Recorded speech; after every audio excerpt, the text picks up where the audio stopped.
If you want to hear my answers to the Eyeshadow Palette Lovers tag, then stick around.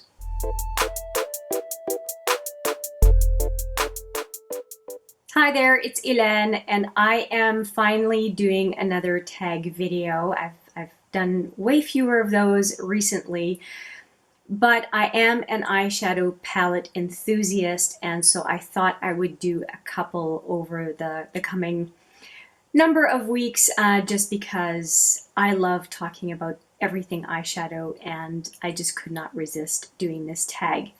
Now, this tag was created by Angelica, and I will put her channel on the screen here, and of course her information in the description box. But I came across this palette via Drea CN's channel, and so I will also link her right here and put her answers to these 10 questions as well in the description box, the link to that video. Okay, so this tag is 10 questions. It's going to be pretty quick. I just want to give you a quick explanation of why I answered what I answered, and we'll move along. So question number 1 is a palette I regret not buying. And I would say that it would be the Mi Vida Loca by KVD Vegan Beauty, which is what they're called now. And I think it is a FOMO palette for a lot of us who are YouTubers. If it were available now, I would probably pick it up. I did like the layout concept. I liked the fact that it was a rainbow palette, but it was presented in a really interesting way. And I do like that brand's formula for mattes. So I would definitely have that in my collection if I were not so late to the game with eyeshadow. I kind of became a YouTube eyeshadow enthusiast right around the time where it was on its way out, and my timing was very sucky with that palette. But since then, I have been able to grab a bunch of different rainbow palettes. I'm good color-wise. I am good, but I still think about that palette. Next is a palette I regret buying, and that was so quick as an answer. And it is from MAC, and it's this one. I really wanted to try MAC Shadows, and it's okay. Like, it's okay. It has a mirror. It comes with a brush. It has a lot of good stuff to it, but it's so boring. You take away that red and there's just nothing to it. And it was on kind of super sale or clearance, whichever one you want to put as a category. And I used it, I poo-pooed it, I went back to it and can confirm the shadows are fine. It's just the color story. I mean, I might decide to pan it, but it only has a couple of mattes. Everything else has 3 mattes. Everything else, all the colors are shimmers, other than the 3 very boring mattes. And I like colorful mattes. So it's just not an eyeshadow palette that I'm excited about at all. And I'm not quite sure why I haven't decluttered the palette. So anyway, that's my answer for a palette I definitely regret buying, even if it was under 30 bucks. Number 3 is a palette I haven't used as much as I thought I would. And I sheepishly admit it is the electric palette. And I have no idea what my problem is. I really don't. I did get all of the pencils from, well, 3 of the 4 pencils from the Wired collection to basically help me make better use of this palette. But I love the colors, and I go into this palette, that one and the Full Spectrum, both from Urban Decay, to get inspiration. None of these palettes are, none of these shadows, I should say, are really true to color for the basic colors. They're all kind of a take on a color, except for maybe Savage. This one is definitely a hot pink color, but all of the other ones are kind of a take on a given color. If you want If you want a dupe for this, I would definitely say that the one from Melt Cosmetics, the Radioactive, is super, super, super close to these colors. I mean, really, really close.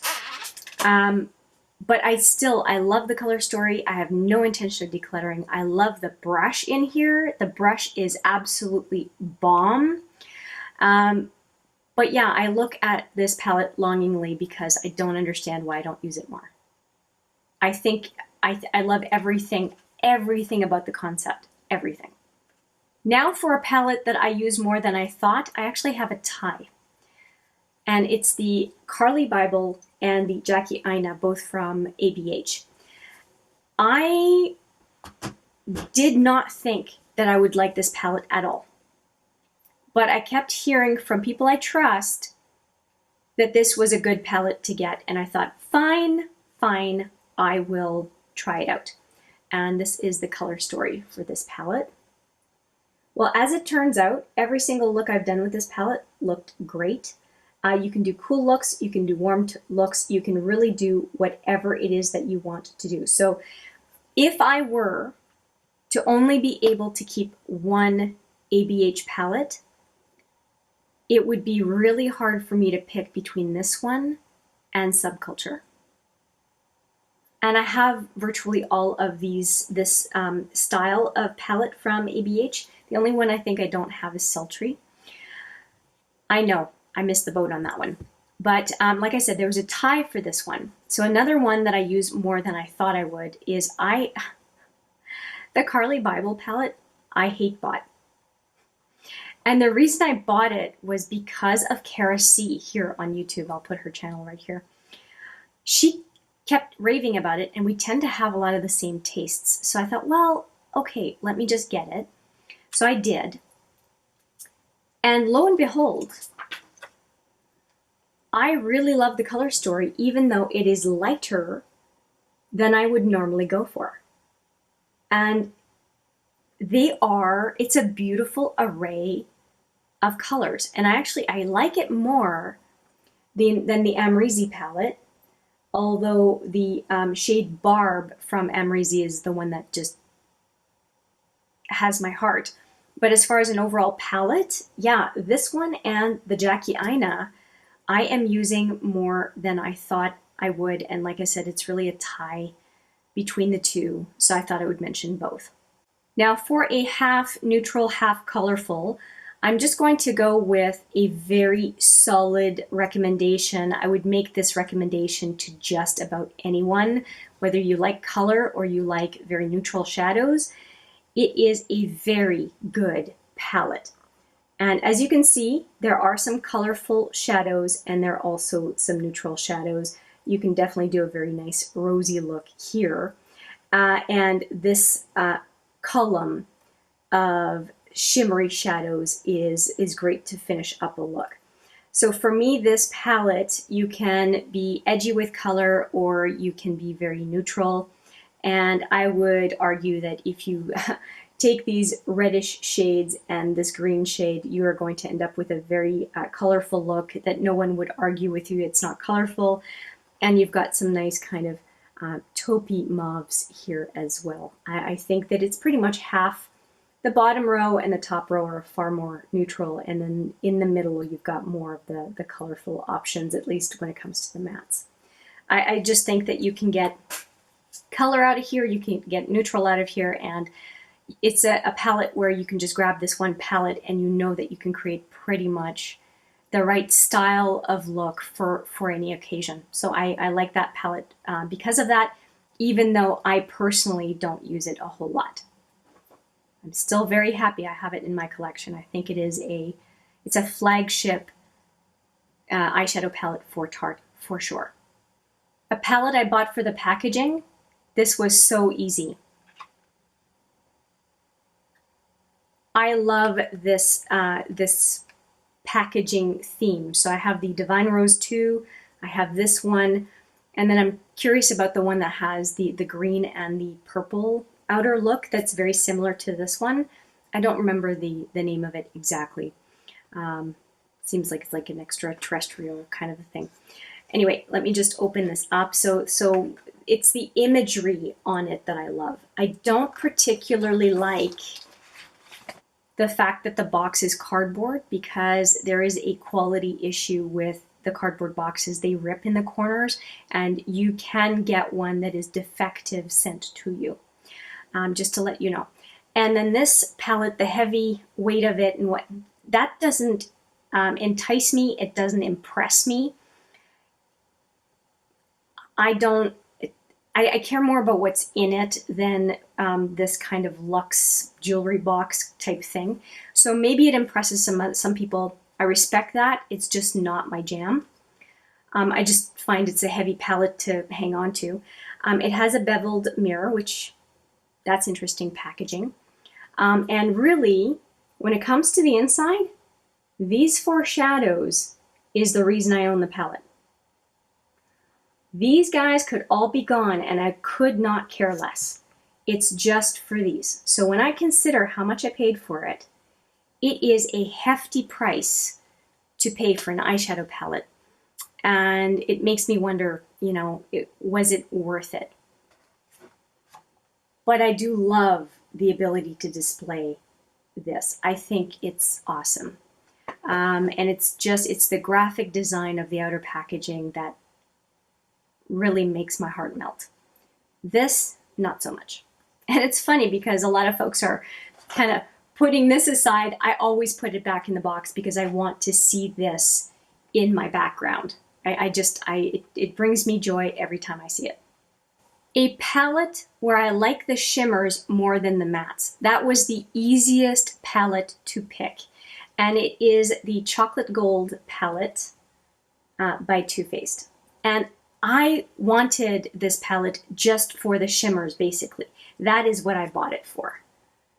And as you can see, there are a ton of them. There are only 4 mattes, I think, these guys right here.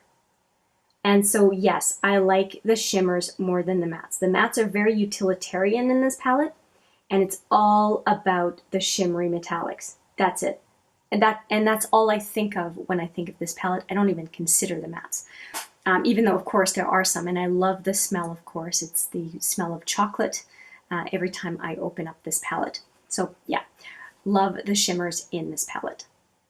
And now a palette where I love the mattes more than the shimmers, and I'm going to go into this Tiny Marvels palette. I had not had any experience with Sydney Grace until this palette. And though the shimmers are great, I am really taken with the mattes in this palette. Mantis is awesome. Bugaboo, amazing. I haven't used this one yet, but it is on my radar screen. Death's Head or Death Moth worked out great. Love Bug, I had no problem with. And the reason I do like the mattes more than the shimmers in this palette is blendability. They blend like a dream. You do not have to have a shadow blending PhD to use this palette. It is extremely user-friendly. And as would be expected, the shimmers are really easy to work with. I find shimmers tend to be easy to work with across palettes, but the mattes in here are phenomenal. And Spider is great for deepening up any of the other mattes in this palette. It's just Sydney Grace mattes, if they are anything like these that are in this palette, chef's kiss. They are so, so good. Now for a palette that happily surprised me. And it's the Urban Decay Ultraviolet palette. Now there are some different ideas on, different thoughts on what people think of this palette, but I have to tell you, I did a bunch of looks and I am enjoying this palette a huge amount. So I like the brush. I like what they chose to do with the brush, first off. And then I really appreciate the fact that they have half cool toned colors and then half neutrals over here that are more on the warmer side. Let me just say that Optimized and Lucid are 2 really, really interesting colors, but what warms my heart as an Urban Decay aficionado, I have a ton of Urban Decay, is these guys right here. And the reason I'm so taken by these guys right here is, if you are familiar with vintage Urban Decay products, and what I mean by that is Urban Decay's been around for over 20 years, purples and pinks on the grungy side have been a thing. And a lot of their 24/7 Glide-On pencils are extremely well paired up with these guys here. And so yes, it's a purple palette that has technically 1, 2, 3, 4 purples in it, and 3, 6 in the blue, no, 7 in the bluish tinge family. But this is so in tune with Urban Decay, like retro Urban Decay, that it made my heart sing. This palette is the perfect fusion of old and new for Urban Decay, and I'm super, super excited about it. And I'm very curious to see if the Stoned palette is similar. And I don't know yet. I mean, just like there were some very polarizing reviews on this one, there are some polarizing reviews already on the Stoned palette. Some people love it, some people hate it. And so I guess I will have to see if I do get that one at some point. But this one definitely surprised me in a good way. And if I were to declutter my Urban Decay, I would probably have this one in my top 3 keeps, along with the original Naked, which I did purchase quite late in the game, so mine's virtually new. And the Naked Honey would also be right up there as far as the Naked line. So I really like this palette. I think they did a great job.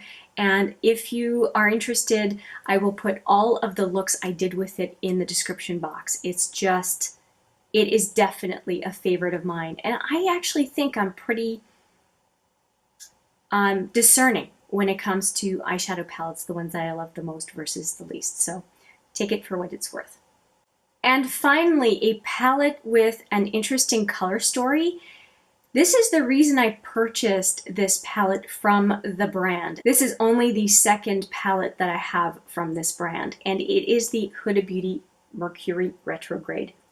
And the reason I'm so interested in the color story is because it's very cool toned, and I like the packaging as well. I think they did a really great job of the packaging. But if you look at this color story, I would argue, take away a couple of these warm colors, most of it is cool toned. It is a very unique color story. It's every single time I look at it, I'm just fascinated by the color story and wondering what it is that I'm going to do with it. I haven't done a look with it yet, but it is inspiring. It's one of those palettes in my collection, just like the Electric palette, that I would open up and look at for inspiration, whether or not I end up using that particular palette. And for that reason, I am really happy to have it in my collection. It is, in my opinion, very unique in my collection. So I would put it along with my Pat McGrath that I showed you earlier, because I love the design, the external design, and this external design is beautiful as well, and my Electric palette. Those are really unique. And Tiny Marvels from Sydney Grace is also going to go in that basket of really unique palettes. If you want to see a video where I showcase nothing but the most unique palettes in my collection, I would do that. If you want me to do that, let me know in the comments, and I will do one of those, because I have some pretty unique palettes in my collection. Actually, I have a video coming up with that features the most interesting packaging palette packaging that I have in my collection. So you might want to look out for that one. It should be interesting. So that's it. My answers to the 10 questions in the Eyeshadow Palette Lover tag. Thank you so much to Angelica for creating this tag. Thank you so much, Drea CN, for doing it so that I could be aware of it. And I hope you enjoyed my answers. If you have your own answers to these 10 questions, I hope you have included that in the comments. I would love to hear your answers. Or even if you have a partial list, I'll take any answers you want to give me. I am always just curious and I love to meddle. Anyway, that's it from me. Thank you so much for watching. I appreciate it every single time. And I look forward to seeing you in the next video. But for now, take care.